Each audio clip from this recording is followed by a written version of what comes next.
All right. Good morning, evening, or afternoon, or whenever you might be watching this. My name is Professor Ferrero, and welcome back to U.S. History 1877 to the present. And we are finally getting to the present, the final lecture in this entire series. We are going to be covering the 1990s to the 2010s, the turn of the millennium. We'll touch a little bit on the 2020s, however, let's get into current events. I'm not a current events professor. I am a history professor. So, with all of that said, let's get this on the road. Right off the bat, you should be able to recognize both of those gentlemen. That is President George W. Bush, Herbert Walker Bush, and President Barak Obama. But in order to talk about both of these presidents, we have to cover the first president of the 90s. So, let's get on that. So, George Bush, this is the father of the previous George Bush. This is George Herbert Walker Bush. He is going to be president from 1989 to 1993. He's a Republican, and he had been Ronald Reagan's VP. He's going to continue a lot of those policies that Ronald Reagan had implemented. He's going to preside over the first major war the U.S. is involved in after the end of the Cold War, that being the first Gulf War. Let me go ahead and drag my face out of the way. He is going to pass NAFTA, or the North American Free Trade Agreement, which is going to eliminate tariffs on the U.S., Mexico, and Canada. So any goods moving between these three countries under this deal is not going to have any tariffs put on it. And our boy, President Bush, is going to be a one-termer. There's a multitude of reasons for that. One of the biggest reasons is Ross Perot. Ross Perot is going to run as a third-party candidate, and while third-party candidates never win here in the United States, they do two things. One, they can cause the other two major political parties to reorient their issues, and then two, they can also pull away votes from the other two parties, and Perot is going to do that for Bush. So, Bush is going to be a one-termer. That is George H.W. Bush. So, the first Gulf War. What is the first Gulf War? First Gulf War is going to be where the U.S. is going to start getting more involved in Middle Eastern politics, at least in an outright way. It's all going to kick off with Saddam Hussein. Saddam Hussein is the dictator of Iraq. He is going to invade a neighboring country, the neighboring country of Kuwait. If you go ahead and you look at the next slide that we have here, you can see Kuwait, very itty-bitty. It's like right down there in the middle corner, right off of the Persian Gulf, and Iraq is much, much bigger. So, why does Iraq invade Kuwait? Well, Kuwait was not a part of OPEC. If you remember back to our lecture on the 1970s and Jimmy Carter and all of that fun stuff, OPEC is the Organization of Petroleum Exporting Countries. It's a bunch of Middle Eastern countries. There's a couple of African countries thrown in there as well. They basically all agree we are going to set agreed upon prices on oil. That way that we aren't undercutting each other. Guess what? Kuwait isn't a part of OPEC. Kuwait also has a lot of access to the oil-rich Persian Gulf. So Saddam Hussein is going to invade Kuwait.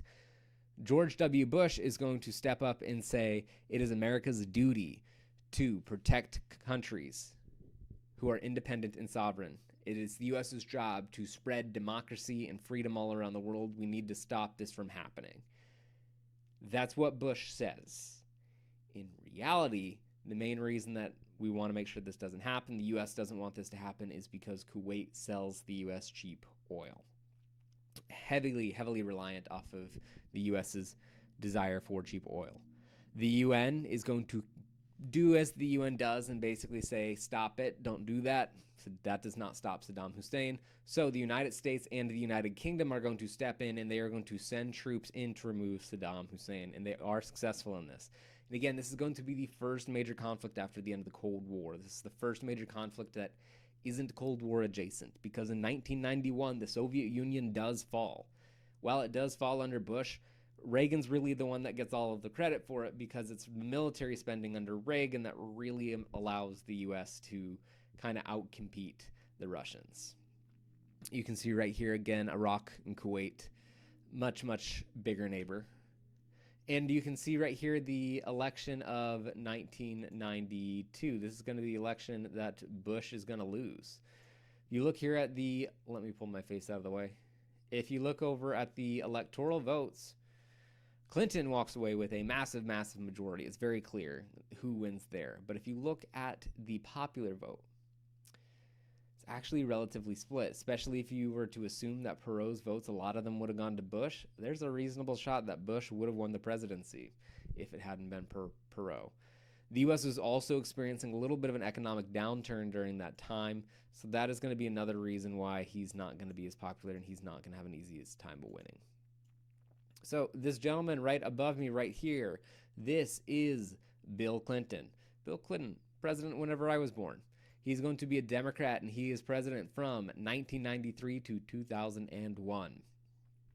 Bill Clinton is a very, very charismatic figure. Plays the saxophone, really well liked. Originally, he's going to be a massive, massive turnoff for conservatives and governs very liberally. He's very, very progressive president in those first 2 years in office. He's going to pivot, though, because there's going to be a lot of backlash. In the midterm election of 94, the Democratic Party gets shellacked. They went ahead, they got wiped out, and Clinton's like, all right, I can tell you don't want the super duper liberal stuff. I'm going to govern more moderately. So he actually ends up in the long term governing very similar to Bush and to Reagan before him.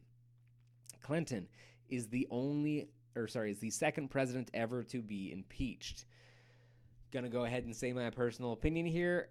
Realistically, out of all of the presidents who've been impeached, I really think Andrew Johnson's the only one who should have been impeached. Clinton should not have been impeached for what he was impeached for. There are plenty of things that other presidents should have been impeached for and weren't, but at least with the 4 impeachment charges that we've had, the, I think, sturdiest and most viable one was probably the one against Andrew Johnson. Clinton's is probably the weakest on the entire list. Ultimately, he is going to try and pass government health care called Hillary Care. Ultimately, it fails to take off, and it's going to be adopted by the next Democratic president, Barack Obama, with Obamacare. He's going to win in large part, again, due to Perot and also that economic downturn that's going to take place in 91, because if it's the president's fault or not, if the economy does poorly, it gets blamed on the president. So, why does he get impeached? Well, put very, very simply, it is going to be the Monica Lewinsky scandal. The Monica Lewinsky scandal. Bill Clinton has never been a very faithful man. Most U.S. presidents, unfortunately, have not been very faithful to their wives. Clinton's no exception. If anything, he's actually a bit worse than a lot of other presidents. So, Clinton has that dog in him.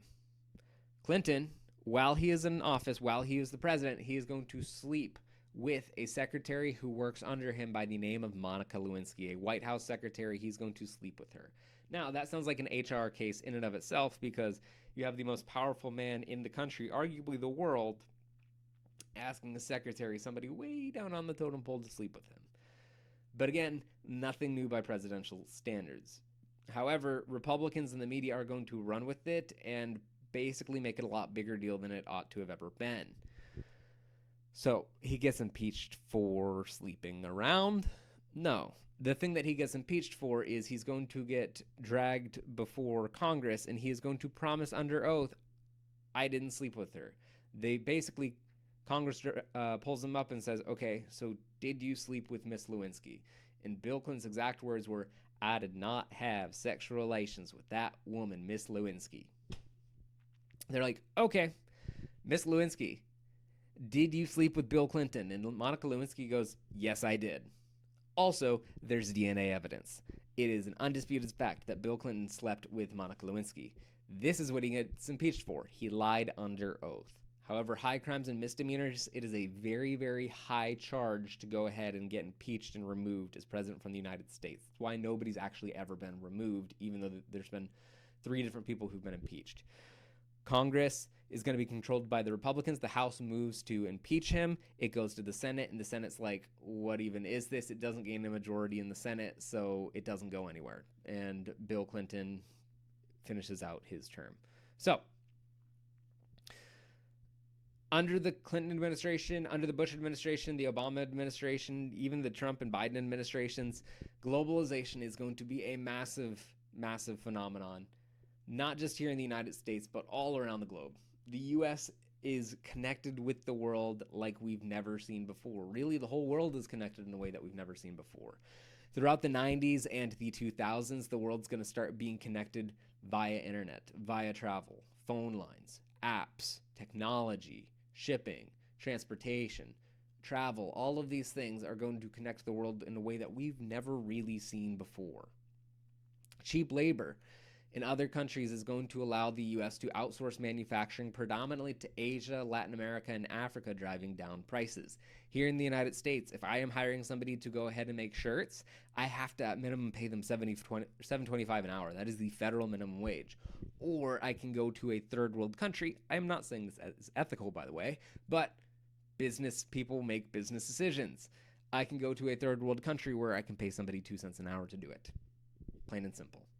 It's going to drive down prices for Americans. It's going to give new economic opportunities to other countries to sell in foreign markets. And ultimately, too, a large part of the reason why free trade is such a massive phenomenon right now is the U.S.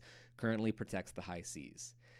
That currently, in terms of freedom of the seas, it's secured like it's never been before. The U.S. is the greatest naval force in world history, and we are basically going around telling everybody, hey, you're not allowed to attack other countries' boats. You are not allowed to attack shipping. We crack down on piracy and all of these other things as well. You also have the introduction of 2 new major technologies, ones that you are taking for granted, probably even right now. The first of which is going to be the internet. The internet originally actually used to run off of the phone lines. I'm not going to try and speak out of my lane too much because I'm not a huge STEM guy, but remembering back even when I was just a kid in the late 90s, early 2000s, when I was a really, really little kid, I remember hopping on the computer, and if somebody made a phone call on the landline, kicked you off. You were entirely removed from the internet. That was dial-up back in the days. But internet, it's become a massive part of everybody's everyday lives. We use it for social media, for connections. I can go ahead and call family members all over the country. Or realistically, I can call family from all over the globe if I truly wanted or needed to. On top of this, well, apps, right? Websites, all of these things are going to make life so much easier. If I want to go ahead and I want this great new flannel or this great new jacket from, say, China, I can order it. Shein or Temu can be right here. Again, not saying all this is ethical. Not a huge Shein Temu fan personally, but right, I can order stuff from all over the globe due to like Alibaba and Amazon and eBay. All of these companies are allowing international shipping all over the world. There's also the creation of the GPS. Both the internet and the GPS global positioning system are actually originally military technologies that get broadened out and expanded outward more. There's also increased interconnectedness, which is also going to foster increased immigration.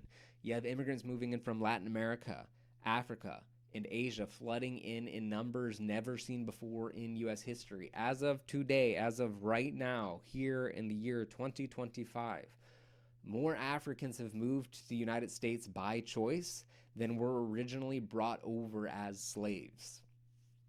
The highest income earners, 3 of the top 5 highest income earners in the United States by ethnicity are Nigerians, Filipinos, and Indians. They are some of the most well-educated and highest income earners in the country.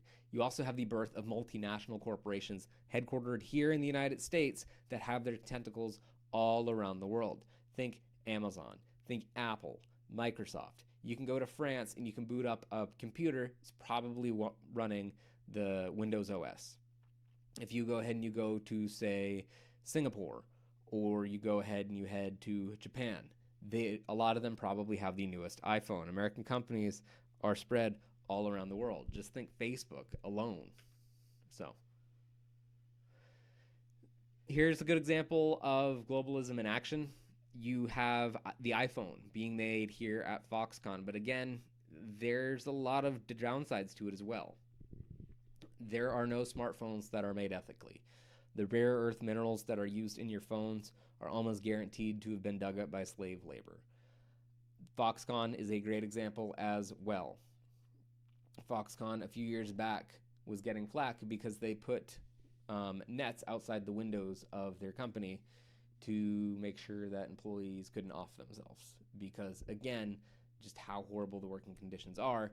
And it's very easy to have bad working conditions whenever you don't believe in, like, rights for people. And I do want to take a moment from this map. This is from Eric Fauner's Give Me Liberty. I do kind of love this map because it goes to show how we've shifted here in the United States. If you want to go ahead and pause it, and basically you see 1910 above, you see 2013 down at the bottom. If you look, virtually every single country on the top map is either a U.S. neighbor or is a European nation. All of the immigrants are coming from those two places. You look at the bottom map, it's still U.S. neighbor because you have a bunch from Mexico and Canada, but there's not a single European country on that list. You see El Salvador, Jamaica, China, Dominican Republic, right? India, the Philippines. So you can see how much more multicultural we have become. Social concerns. There are a lot of social concerns as well. The AIDS epidemic, I do want to rewind a little bit into the 80s and the 90s because I didn't get to talk about it a whole lot. But the AIDS epidemic in the 80s and the 90s is going to set back the LGBTQ movement quite a bit. Unfortunately, a lot of super religious conservatives are going to argue that this is God's judgment on the gay community because the gay community, particularly gay men, are going to be disproportionately affected by the AIDS epidemic. Reason being is because part of the way that you protect against STDs is using protection. One of the other big benefits of it is making sure you don't make a baby, and that's not something that homosexual couples have to worry about. So there's a lot better education now. There's a lot better of understanding of what AIDS is. And there's going to be continued advocacy through the 1990s and early 2000s, which leads to a variety of states legalizing gay marriage even before the federal government steps in and legalizes it. I remember when it was legalized, kind of crazy to think about it. It's like 3 weeks after I graduated high school in 2015. Supreme Court is going to rule under the 14th Amendment that gay marriage is protected.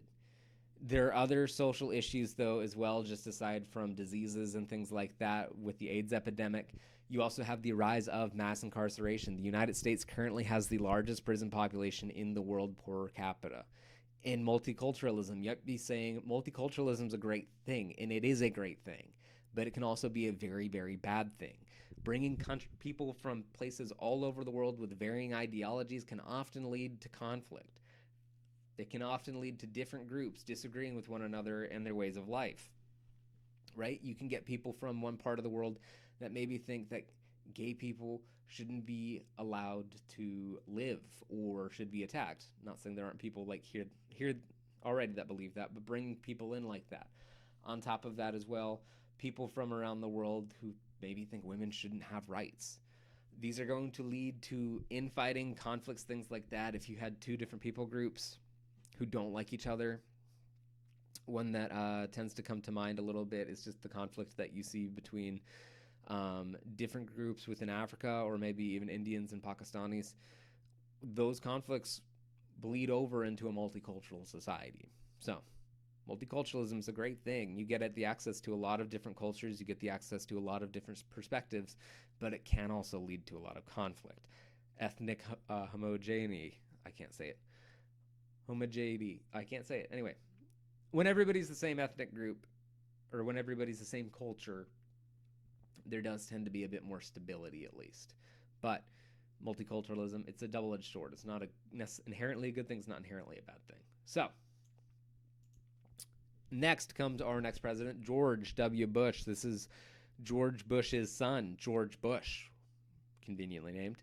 He's going to be the president during 9/11 and the start of the War on Terror. He is going to claim that there are weapons of mass destruction in Iraq, kicking off the Iraq War. He's also going to be president during Hurricane Katrina as well as the 2008 housing crash.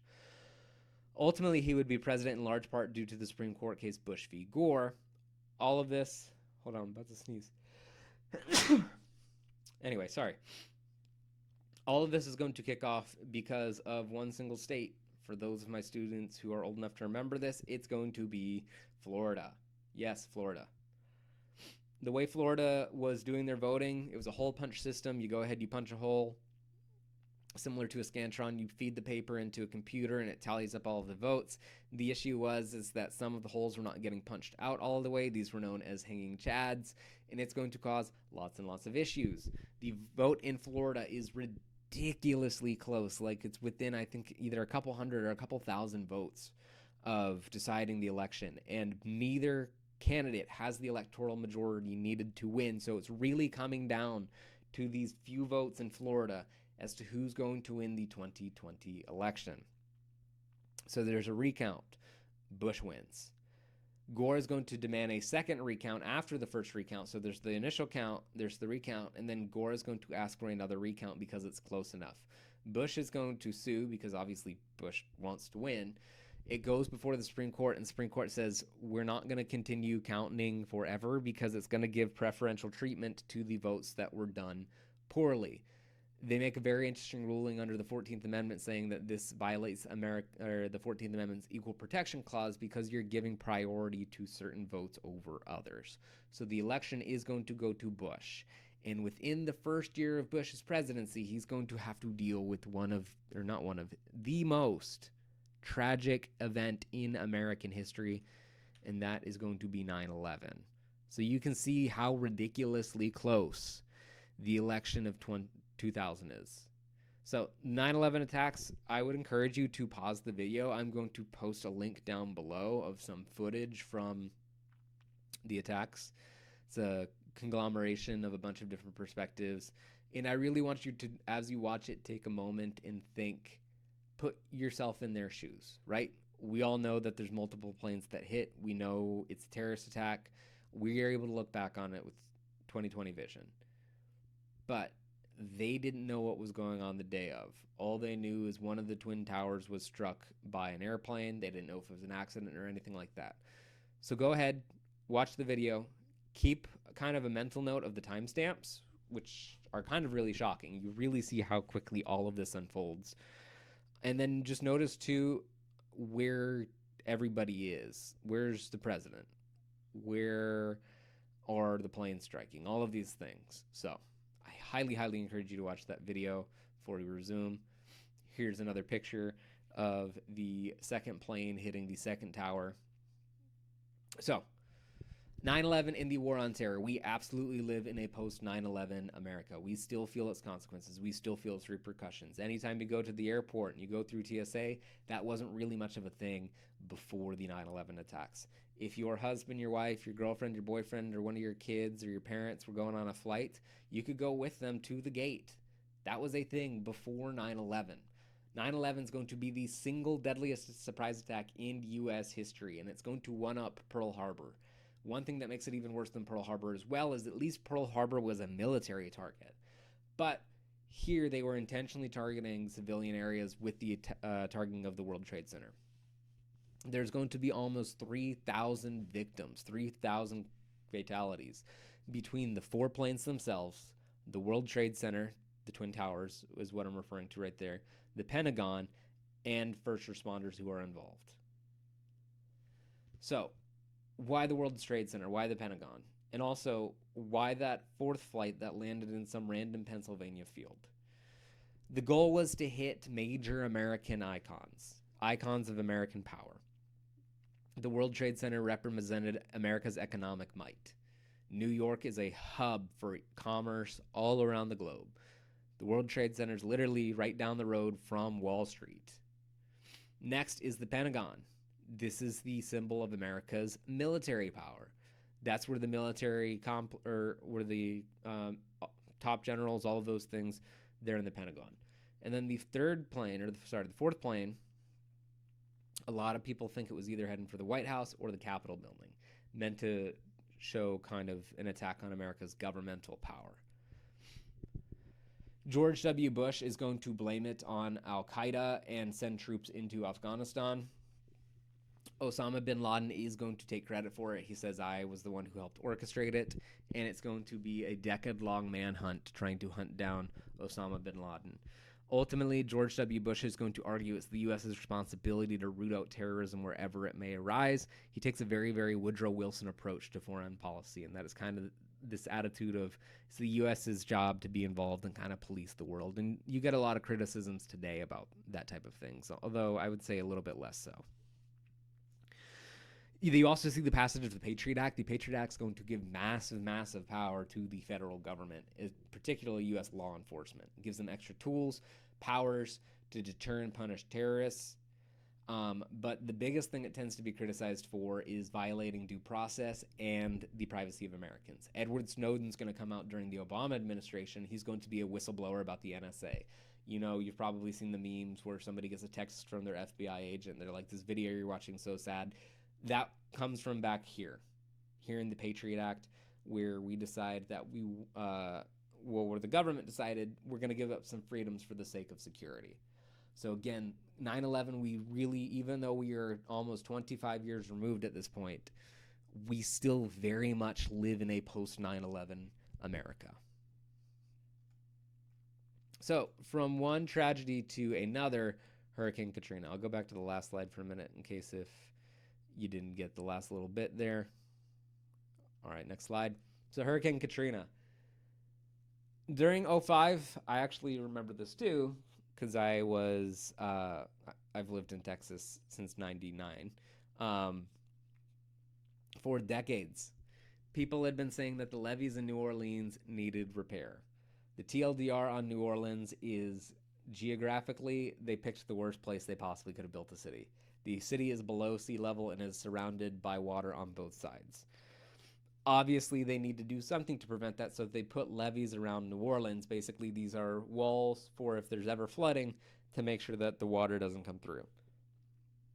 These levees need repair, though. They're damaged.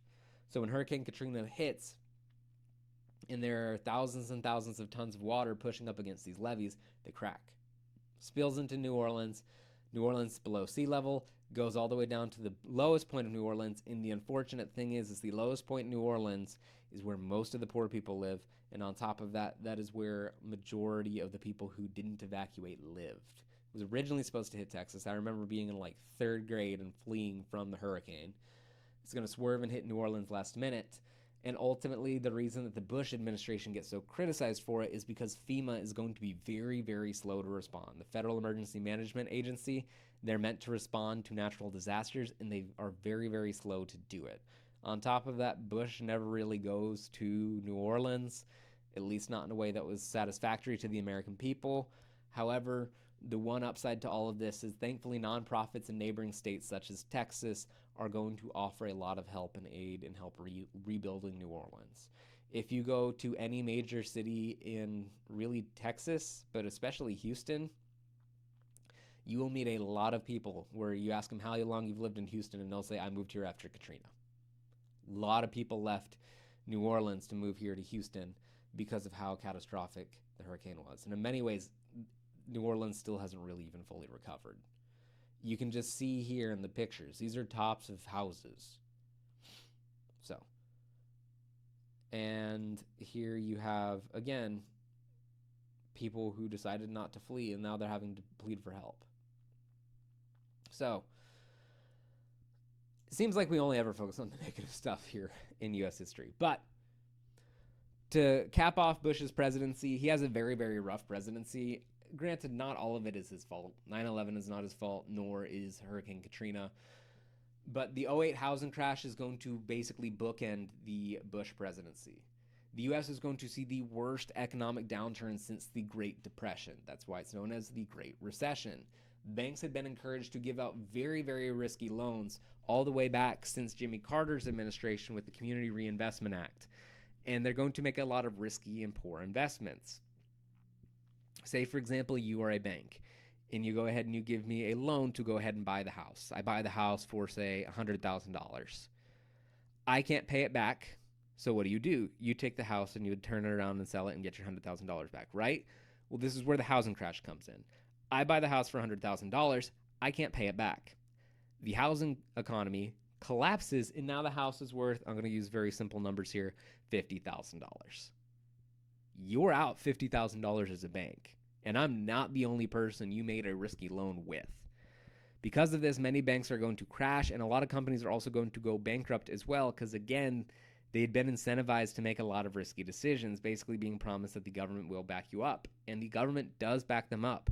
Both Bush and his successor, Obama, are going to give out billions of dollars in aid to the largest companies in America to make sure they don't collapse.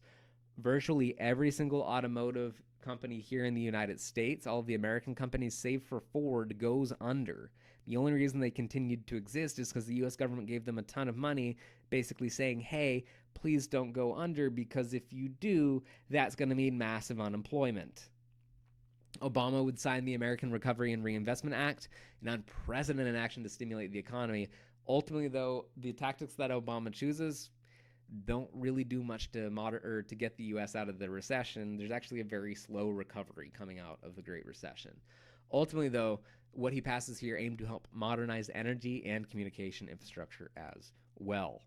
So you can just see how everything falls out here. Retail sales, industrial production, unemployment, consumer confidence, housing starts, new house sales, all of it just crashes down. All right, next up, Barack Obama, first African-American president. He's a crazy story, too. He goes from a no-name to president of the United States in a very, very quick turnaround. He had actually only been a one-term senator from Illinois. He's going to have to deal with the Great Recession. He's also going to be president during Obergefell v. Hodges. This is going to be the court case I mentioned earlier that is going to legalize gay marriage here in the United States. He's also going to appoint the first ever Latina Supreme Court Justice, Sonia Sotomayor. He is going to oversee the military action that is going to kill Osama bin Laden. And this is really going to help him in the polls. A large part of the reason he wins is because of, again, managing to take out bin Laden in the 2012 election. He also passes the Affordable Care Act, also known as Obamacare.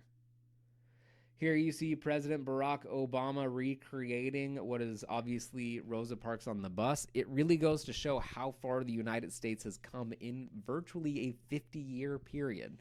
Rosa Parks was in the early 60s. Obama's elected in 08. It really goes to show, not to say we are where we need to be racially, but how much progress we have made. And here you see a photograph taken in 2010 of the then Supreme Court justices, all of the women who'd been on the court. All the way to the left is Sandra Day O'Connor. By the time this picture had been taken, she had retired. She was the first ever female Supreme Court justice appointed by Reagan. Sonia Sotomayor had been appointed by, obviously, Obama. Ruth Bader Ginsburg had been appointed by Clinton in the 90s, and Elena Kagan had been appointed right before this was taken by Obama as well. We have since added 2 more female Supreme Court justices, so currently the number's up to 4. Ruth Bader Ginsburg passed away, I believe it was 2019, and is going to be replaced by Amy Coney Barrett. And we have our first ever female African-American justice with Ketanji Brown Jackson, who was just appointed a couple of years ago. So that is the ladies on the court. All right, Donald Trump. I know this one's very political. I know the next president's very political. I'm going to try to just stay away from the politics, tell you the good things he did, tell you the bad things he did, and move on. So Donald Trump. Donald Trump is going to win in large part because Obama disenfranchises a lot of blue-collar workers. In 08, Obama and the Democratic Party are really going to be appealing to the average Joe, to the guy who works as a mechanic, or the guy who works with his hands, the plumber, right? Obama appeals to those blue-collar workers as Democrats historically have. He does not get a whole lot done for them. If anything, they end up getting screwed over under the Obama administration. Because of that, they look at the Democrats and they say, screw you, and they go ahead and they decide to vote for Donald Trump. He's going to gain a lot of that support. One of the most impressive things President Trump does is the Abraham Accords. This is a monumental peace treaty between Israel, Bahrain, and the United Arab Emirates. He managed to get 2 majority Muslim countries to sign a peace treaty with Israel. And since then, I believe 2 more have signed, and there are talks of several others signing in the nearest term future. It's pretty monumental because nobody thought that this was possible, that you could get any majority Muslim country in the Middle East to sign a peace agreement with Israel. He's going to be very similar to Ronald Reagan in a lot of ways, where he takes a lot of steps to deregulate the economy. Unemployment is going to hit record lows, especially for minorities. The lowest African American unemployment had ever been up until that point was under Donald Trump. He also is going to increase a lot of funding for HBCUs. Ultimately, this is where President Trump is very much known for being, how do I say it? Colorful. If you like it, you like it. If you hate it, you hate it. It's his rhetoric. He says wild things, which is going to further divide not just the country, but the Republican Party as well. Throughout his first term, the Republican Party is going to kind of be wrestling with this sense of, what do we do now? You kind of have those old school Bush and Romney Republicans who don't really like Trump, and you have a lot of people who jump on the Trump bandwagon as well. He's going to take a very America first approach on globalism, and he's going to take a very, very hard stance on illegal immigration. Ultimately, he's going to fail to take decisive action in the COVID-19 pandemic. He's going to be the first president to be impeached twice. Again, I will repeat what I said earlier. I don't think the things they impeached him for should have been the things they've impeached him for. Most presidents could probably get impeached for something. The things they picked to impeach Trump for, in my opinion, are personally kind of silly. But that's my opinion. Maybe you think they should have got him. Totally fine. Ultimately, he's also going to deny that he lost the election of 2020, despite the fact that all of the evidence points to the fact that he did lose the election of 2020. In our final president of today, we're not going to deal with Trump term 2 because, this video is being posted like only a few months into that. So, Joseph Robinette Biden. Joseph Robinette Biden, or Joe Biden, as the kids call him, he is going to have the first ever African American and Asian American VP and first ever female VP with Kamala Harris. Very, very monumental. He's the second ever Catholic president we've had next to John F. Kennedy Jr. or JFK, not Jr., JFK, John F. Kennedy. Sorry, I'm getting him confused with Robert F. Kennedy Jr. JFK is our first Catholic president. He's one of the oldest ever elected president. I don't know why this is a record we keep trying to break. He's going to enter the office at the age of 78. He was a U.S. Senator from Delaware from 1973 to 2009. There was a lot of optimism about him when he first came into office. He was running as a very moderate Democrat. He seemed relatively likable. He's been in the public eye for a long time. A lot of people had very, very high hopes about Biden. He's going to support the Ukrainians in the Russian invasion of 22. And he is also going to see the failed withdrawal of U.S. troops from Afghanistan. I think this is really the point where people flipped on Biden, where no troops had really died in Afghanistan. And granted, we probably shouldn't have gotten involved in the first place, but similar to Vietnam, once we were involved, the best thing we probably could have done was stayed. We decided to pull out. 13 American service people get killed. And then when he was asked towards the end of his presidency, he bragged about not having any troops die under his watch. He ended up becoming a deeply, deeply, deeply unpopular president. Ultimately, he's also going to appoint the first ever black female to the Supreme Court with Ketanji Brown Jackson. So, I'm going to leave you with one simple question, and that is, how will you shape American history? This is the last lecture of the series. I will eventually go around and record lectures for semester 1 of my class. I'm going to do that probably over the summer, post them over the fall. But this is the bookend of it, even though it's technically only in the middle. But how are you going to shape American history?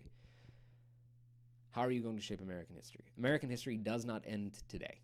Does not end whenever I post this, April 2025. Doesn't end today. It continues to be made. It continues to be made in the big decisions by the politicians and the businessmen and the activists. But it also starts with you too. The little things you do matter. They shape the world around you. And I ask you the simple question of, are you going to leave this place, this country, better than you found it? Maybe you're watching this from somewhere else, not in the United States. Or maybe you're one of my students and you're going to go live abroad. That still leaves you the question with, how do you leave not just maybe even America, but this world a better place than you found it? Right? Because we owe that. Not just to the future generations, but to each other and to ourselves. Anyway, thank you for watching. If you have any questions, please be sure to go ahead and write them down. We'll address them in class. If you are not one of my students, please go ahead and just leave a comment. I appreciate it. If you have any questions, I will do my best to answer them. And for the last time this semester, Ferrero out, and you have a wonderful rest of your life. Bye-bye.